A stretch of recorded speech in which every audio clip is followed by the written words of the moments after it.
ieșirea din Viena. La ieșire din Viena suntem. Pe sud. Pe sud. Că... După 800 metri, continuați la stânga. Vezi camere pe aici pentru viteză ceva sau?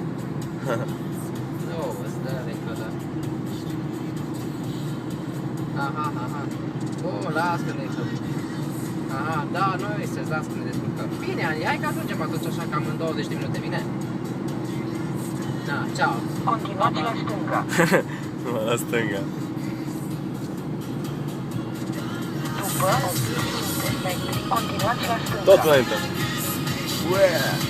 Ce am auzit, nu?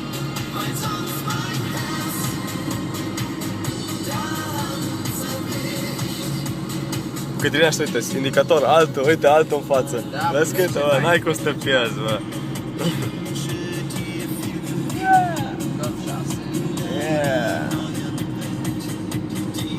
Continuați la stânga. Da, tot la stânga.